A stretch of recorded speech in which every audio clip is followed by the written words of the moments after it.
او لوگو دنیا والوں کان کھول کر سنو، اگر ایمان مال و دولت کی وجہ سے ملتا تو پھر قارون کبھی بے ایمان نہ مرتا، اگر ایمان جنت کو سجانے کی وجہ سے ملتا تو شداد کبھی بے ایمان نہ مرتا، اگر ایمان مال و دولت کی وجہ سے ملتا، حکومت کی وجہ سے ملتا تو فرعون کبھی بے ایمان نہ مرتا، اگر بادشاہت کی وجہ سے ایمان ملتا تو نمرود کبھی بے ایمان نہ مرتا، اگر ایمان سرداری کی وجہ سے ملتا تو ابو جہل کبھی بے ایمان نہ مرتا، اگر ایمان ابو رشتہ داری کی وجہ سے ملتا تو ابو لہب کبھی بے ایمان نہ مرتا، اگر ایمان خون رشتے کی وجہ سے ملتا تو نوح کا بیٹا کبھی بے ایمان نہ مرتا، اگر میاں بیوی کی وجہ سے ملتا تو لوط کی بیوی کبھی بے ایمان نہ مرتی۔ پتہ یہ چلتا ہے، معلوم یہ ہوتا ہے کہ ایمان ملتا ہے اللہ کے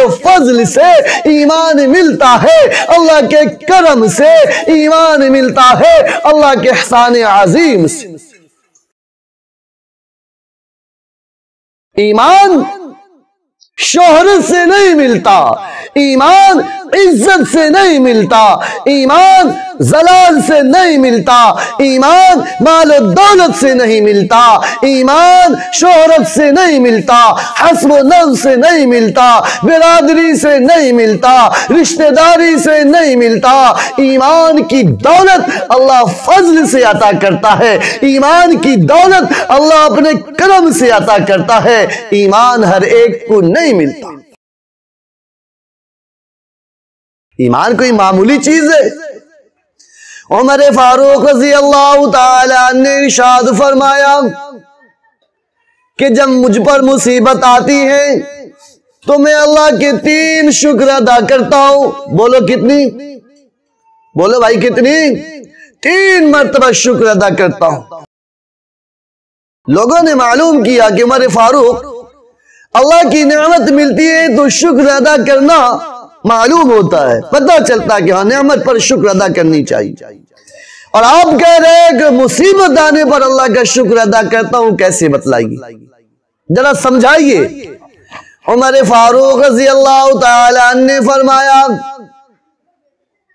کہ جب مجھ پر مصیبت آتی ہے تو میں اللہ کا شکر ادا کرتا ہوں کہ اللہ تو نے چھوٹی مصیبت بھیجی ہے، بڑی مصیبت نہیں بھیجی، یا اللہ تو چاہتا تو اس سے بڑی مصیبت میں بھی گرفتار کر سکتا تھا، تو نے جیسی مصیبت بھیجی یا اللہ میرے لیے چھوٹی ہے، تو اس سے بڑی مصیبت بھی مجھے مبتلا کرنا جانتا تھا، جانتا ہے، کر سکتا ہے، لیکن اللہ تیرا احسان عظیم ہے کہ تو نے چھوٹی مصیبت بھیجی۔ عمر فاروق رضی اللہ تعالی عنہ نے فرمایا کہ دوسرا شکر میں یہ ادا کرتا ہوں کہ یا اللہ تو نے جو مصیبت بھیجی ہے، میرے مال پر مصیبت آئی ہے، میرے مال پر مصیبت آئی ہے، میری جان پر مصیبت نہیں آئی، یا اللہ تیرا کرم ہے، تیرا شکر ہے، اے مولا تیرا فضل ہے۔ عمر فاروق رضی اللہ تعالیٰ عنہ تیسرا شکر شمار کراتے اور بتلاتے کہ میں اللہ کا تیسرا شکریہ ادا کرتا ہوں کہ مولا تو نے جان پر مصیبت بھیجی، یا اللہ تو نے جسم پر مصیبت بھیجی، یا اللہ تو نے آل و اولاد پر مصیبت بھیجی، یا اللہ تو نے مال پر مصیبت بھیجی، یا اللہ تو نے کنبے پر مصیبت بھیجی، یا اللہ تو نے زمین جائیداد پر مصیبت بھیجی، یا اللہ ان سب سے بڑھ کر میری جان پر تو نے مصیبت بھیجی ہے، ایمان پر مصیبت نہیں بھیجی، ایمان سلامت رہے۔ ہم سمجھ پاتے ہیں ایمان کیا ہے؟ ہمارے لیے تو ایمان کوئی چیز ہی نہیں ہے، ایمان کی دولت کچھ نہیں۔ ارے بھائی ایمان والا ایک شخص کو ایک پلڑے میں رکھ دیا جائے اور ساری دنیا و ما فیہا جتنی چیزیں ہیں سب کو ایک پلڑے میں رکھ دیا جائے اور وزن کیا جائے تو یقین کامل کے ساتھ میں کہہ سکتا ہوں کہ ایمان والا پلڑا جھک جائے گا، ایک کاغذ کا ٹکڑا جس پر لا الہ الا اللہ محمد رسول اللہ لکھا ہو، اس پہ پلڑے پر رکھ دیا جائے اور دنیا و آسمان اور وما فیہا تمام چیزیں دوسرے پلڑے پر رکھ دیا جائے اور اس کا وزن کیا جائے تو کلمہ والا پلڑا جھک جائے گا، ایمان والا پلڑا جھک جائے گا۔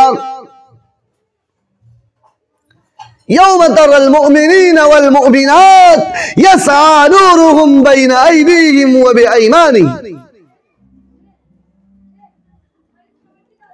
اللہ نے فرمایا قرآن مقدس کے اندر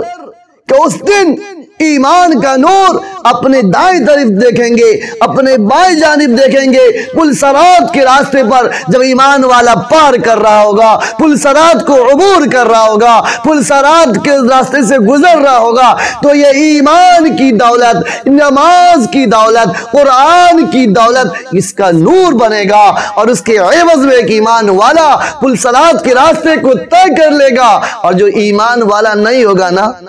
وہ کٹ کٹ کر پتنگے کی طرح پل صراط پر سے جہنم میں گر رہا ہوگا، سانپ بچھو کا خوراک بن رہا ہوگا، جہنم کا خوراک بن رہا ہوگا، گندے پیپ خون اور گرم پانی پینے کو انہیں ملے گا، کانٹے دار پھل انہیں کھانے کو دیا جائے گا۔ اللہ کا احسان عظیم ہے کہ اللہ نے ہم سب کو ایمان کی دولت سے سرفراز فرمایا، کہیے آمین۔ حاضرین، امام احمد بن حنبل رحمہ اللہ کے وصال کا وقت ہے، آپ کے اوپر غشی طاری ہو جاتی ہے۔ جب آپ غشی کے عالم میں ہوتے ہیں تو آپ کی زبان سے یہ الفاظ نکل رہے ہوتے ہیں کہ ابھی نہیں، ابھی نہیں، ابھی نہیں، ابھی نہیں بچا، ابھی نہیں بچا۔ جب کچھ افاقہ ہوا، کچھ ہوش میں آئے تو آپ کا لڑکا آپ کے سرہانے بیٹھا تھا، کہنے لگا ابو جان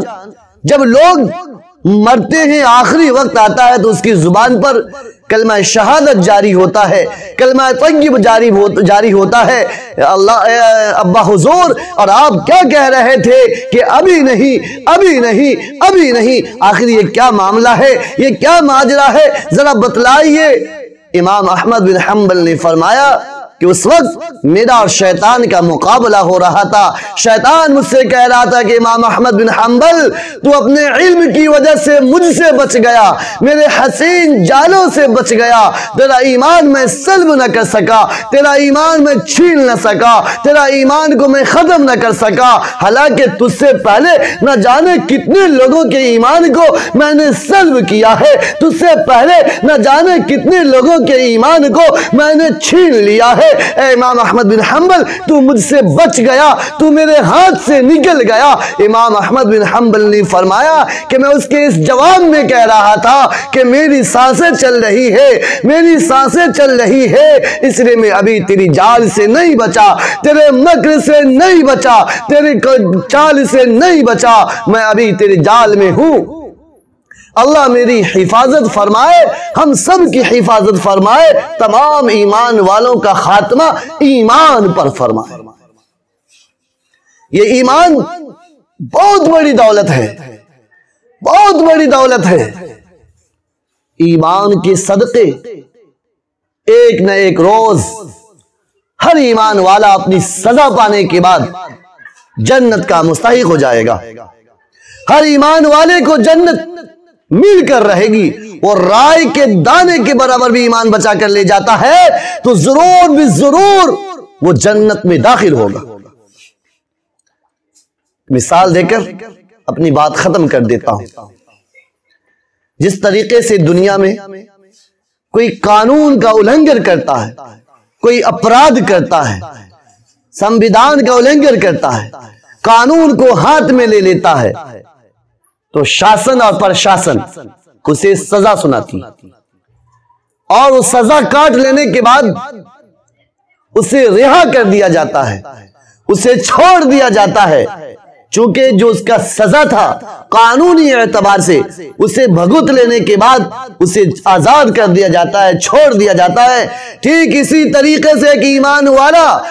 اولاً تو بچنا چاہیے۔ ایمان والا دنیا کے اندر اللہ کی نافرمانی کرتا ہے، اللہ کے حکم کو توڑتا ہے، اللہ کے حکم کو چھوڑتا ہے، اللہ کے احکام کو مچلتا ہے، اللہ کے احکام کو روندتا ہے، اللہ کے احکام پر پیروں سے کچل ڈالتا ہے۔